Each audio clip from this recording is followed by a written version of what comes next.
percepatan pada pembangunan infrastruktur dasar dan pengembangan konektivitas antar wilayah, antar kabupaten, antar kota. Percepatan konektivitas ini sangat penting untuk terwujudnya pemerataan pembangunan serta memberikan keadilan pada rakyat Papua.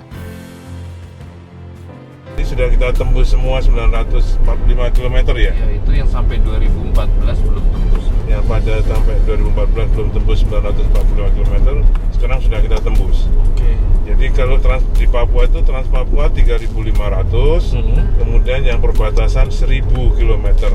Jadi total semua 4.500 atau 4.600-an kilometer.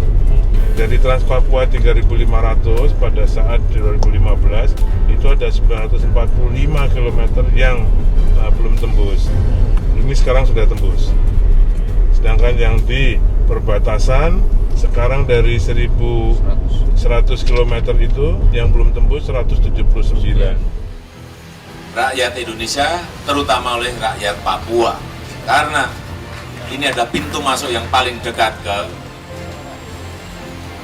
PNG, ke Port Moresby.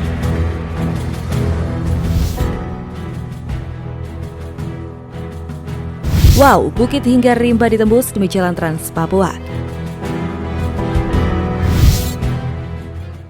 Pembangunan infrastruktur di Papua dan Papua Barat terus dikebut. Salah satunya ialah Jalan Trans Papua dengan total panjang 3.462 km. Dikutip dari Instagram Kementerian PUPR, hampir seluruh jalan ditembus. Hingga pertengahan tahun 2021, jalan yang sudah ditembus sepanjang 3.446 km. Dan kondisinya sudah teraspal sepanjang 1.733 km dan belum teraspal 1.712 km. Sedangkan yang belum ditembus sepanjang 16 km.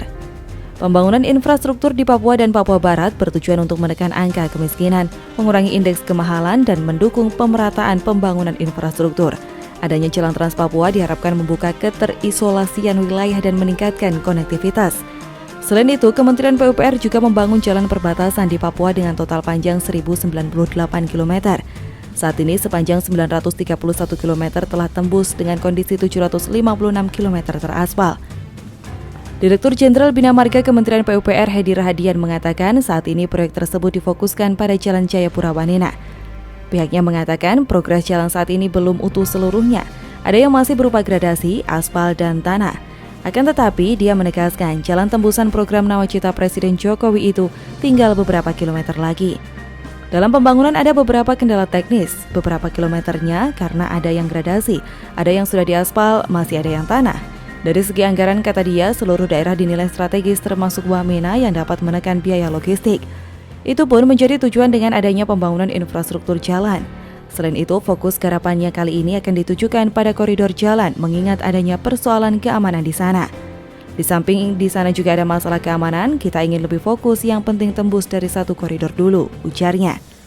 Sekedar informasi, Trans Papua merupakan proyek strategis nasional dan rencana pembangunan jangka menengah nasional 2020-2024. Jalan Trans Papua nantinya ditargetkan akan menembus jalan sepanjang 3.462 km. Pada tahun anggaran 2021 ini, Kementerian Pekerjaan Umum dan Perumahan Rakyat mengalokasikan anggaran untuk pembangunan infrastruktur Papua dan Papua Barat hingga 9,79 triliun rupiah.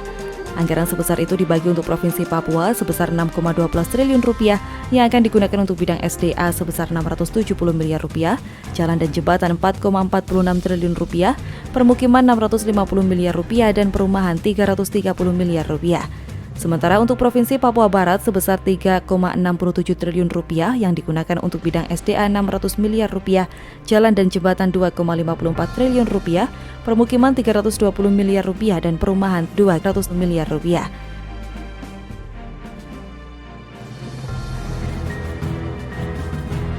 Akhirnya Freeport cetak sejarah, raup laba hingga 40 triliun. Siapa yang tidak kenal Freeport, perusahaan yang telah menambang emas di bumi pertiwi dalam jumlah besar dengan menyisakan lubang menganga sedemikian besarnya. Tapi sayang, selama puluhan tahun Indonesia hanya mendapatkan manfaat dalam jumlah yang sangat kecil sekali. Inilah cikal bakal mengapa SDA banyak dicaplok asing melalui pengelolaan yang tidak mendatangkan manfaat masif bagi rakyat Indonesia. Gaung merebut kembali pengelolaan SDA terus diperjuangkan, tapi sayang selama ini memble melempem, pemerintah pun tak berdaya. Meski beberapa kali berganti pemerintahan, Indonesia tetap saja terkesan lembek tidak berdaya menghadapi dominasi Freeport.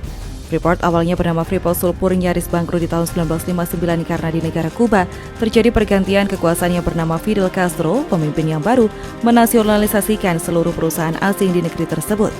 Freeport Sulfur pun kena dampaknya. Singkat kata, setelah lengsernya Soekarno, Menteri Pertambangan dan Perminyakan saat itu membuat perjanjian baru yang memungkinkan perusahaan minyak untuk menjaga keuntungan lebih besar secara substansial untuk mereka. Inilah cikal bakal Freeport menancapkan taringnya di negara kita ini.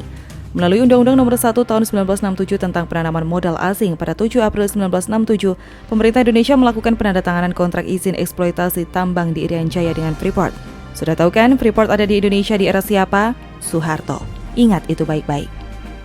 Freeport akhirnya menjadi perusahaan asing pertama yang kontraknya ditandatangani Soeharto. Kontrak Freeport Indonesia pertama kali ditandatangani pada 1967 berdasarkan UU Nomor 11 Tahun 1967 tentang ketentuan pertambangan. Freeport jadi kontraktor eksklusif tambang iceberg di atas wilayah 10 km persegi. Pada 1991, ada pembaruan kontrak karya baru yang berlaku untuk 30 tahun dengan opsi perpanjangan 2 kali masing-masing 10 tahun. Artinya kontrak akan habis tahun 2021. Inilah tahun krusial sekaligus menguji seberapa besar nyali presiden di tahun itu. Dan kebetulan di tahun 2021 adalah era pemerintahan Jokowi. Kalau Jokowi tak bernyali, dia bisa saja memperpanjang kontrak Freeport entah berapa puluh tahun ke depan lagi. Tapi Jokowi memutuskan enough is enough.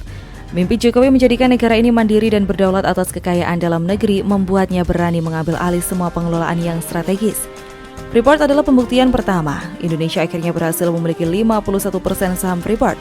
Merebut saham sebanyak itu sangat sulit. Prosesnya memakan 3,5 tahun dengan negosiasi yang sangat alot.